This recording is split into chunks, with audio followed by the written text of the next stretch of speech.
Assalamualaikum warahmatullahi wabarakatuh.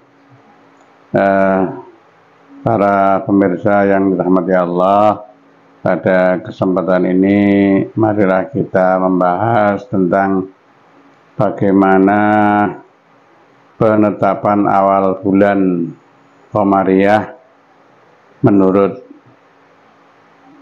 Muhammadiyah. Nah,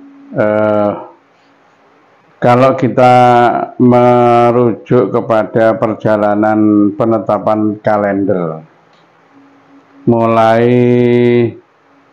zaman Rasulullah SAW sampai sekarang, ini kita masih seringkali terjadi perbedaan-perbedaan pendapat. Sehingga yang namanya kalender itu kadang-kadang ada 29 hari, ada yang 30 hari. Memang hanya ada dua itu, tetapi penerapannya seringkali berbeda.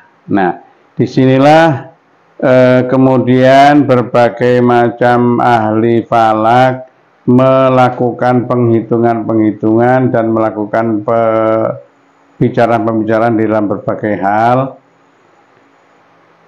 dengan upaya supaya kalender itu bisa menyatu jadi satu. Nah, inilah yang terus-menerus kita upayakan. Kalau yang saya ikuti sejak tahun 1970-an, ya, 1970 sampai sekarang, ini perkembangannya masih juga stagnan, ya. Tahun 1991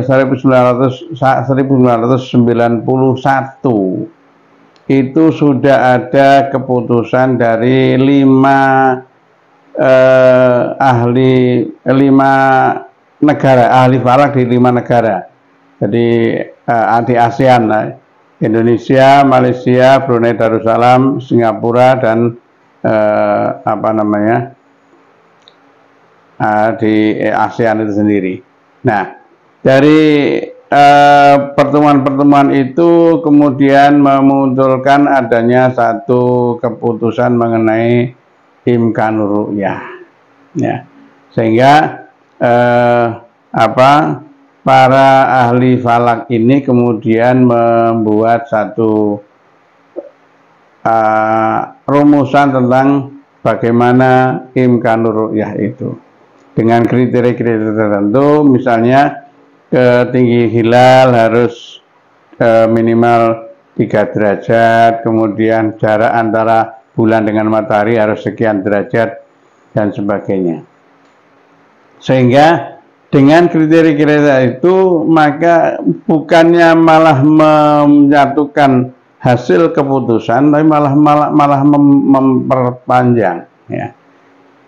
Nah, kemudian tahun 2016 yang lalu ada pertemuan internasional dari ahli-ahli falak yang kemudian membuat satu rumusan tentang kalender global. Maunya seluruh dunia itu kalender itu sama satu tanggal, satu yang sama.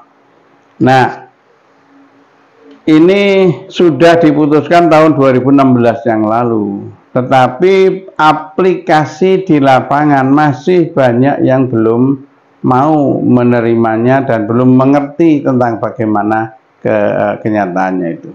Nah, disinilah kemudian para ahli falak terus-menerus melakukan pengkajian-pengkajian, ya. Di lingkungan pimpinan pusat Muhammadiyah, memang sebelumnya sudah ada keputusan mengenai wujudul hilal.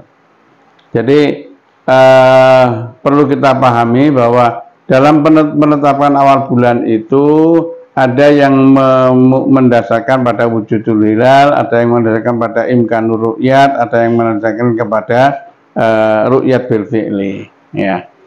Nah, di sini Muhammadiyah sudah membuat satu keputusan tentang wujudul hilal.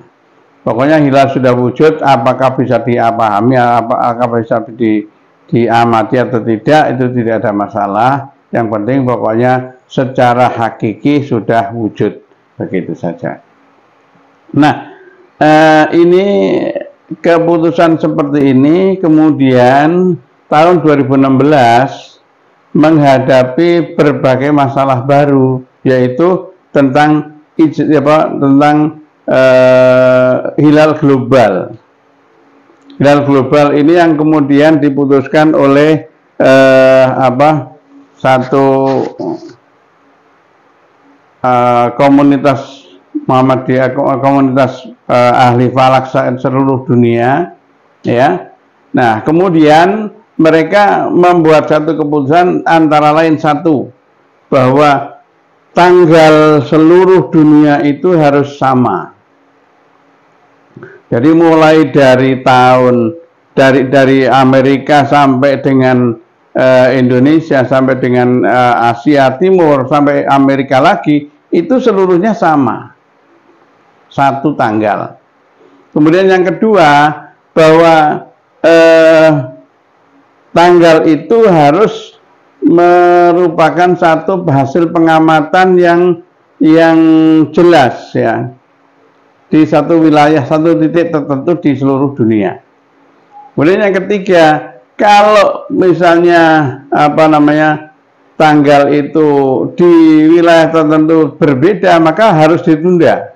Nah, kemudian nah, jadi kriteria seperti inilah kemudian pada waktu pertemuan di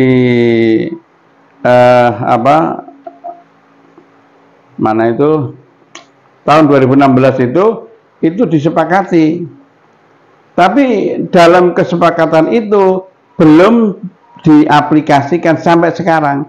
Jadi tahun 2016 sampai 2024 itu berapa tahun itu ya? 8 tahun ya. 8 tahun itu belum mencapai kesepakatan. Nah, disinilah kemudian Muhammadiyah mengambil satu inisiatif untuk melakukan pertemuan-pertemuan, ya. Kajian-kajian, pertemuan-pertemuan dan sebagainya. Dan kemudian beberapa waktu yang lalu diputuskan bahwa Muhammadiyah mengambil keputusan untuk mengambil kriteria global ini dengan risiko apapun yang terjadi. Sebab apa? Yang namanya hilal itu selalu setiap awal bulan itu selalu terjadi di mana dia bergerak secara acak, ya, tidak satu tempat yang sama, begitu ya. Nah, dari sinilah kemudian setiap awal bulan itu memiliki satu ciri khas yang berbeda-beda antara satu dengan yang lain. Nah, disinilah yang kemudian Muhammadiyah mengambil satu keputusan bahwa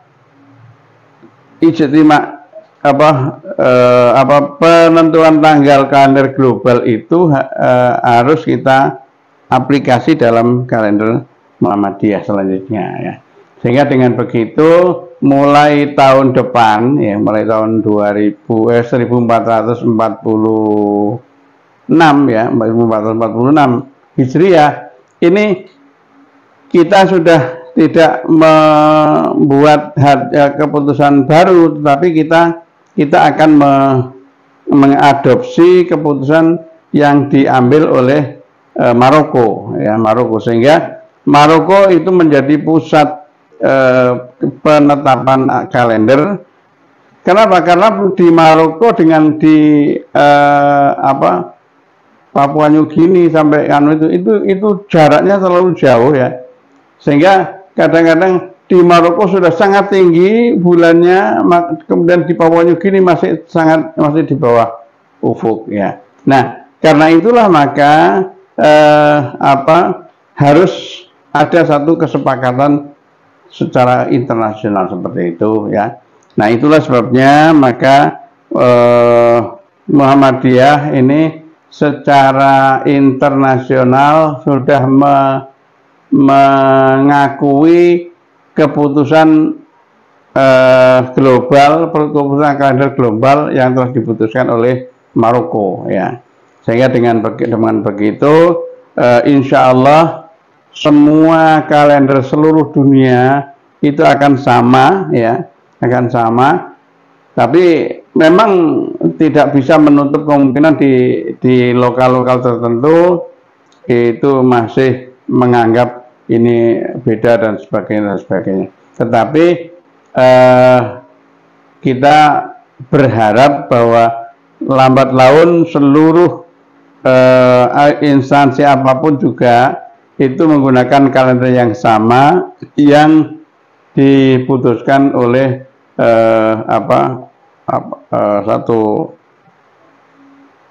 keputusan secara internasional ini ya. Dan dengan demikian maka diharapkan perbedaan-perbedaan itu bisa dapat diatasi dengan baik ya, dan kita bisa berharap mudah-mudahan seluruh umat Islam itu bisa menyatu dalam satu kesatuan kalender dan menyatu dalam satu kesatuan amaliyah dan satu kesatuan seluruh ibadah yang berlaku di seluruh dunia ya. Saya kira demikian yang dapat kami sampaikan ya, kurang lebih yang mohon maaf ya, dan ihdinas siratal mustaqim. Assalamualaikum warahmatullahi wabarakatuh.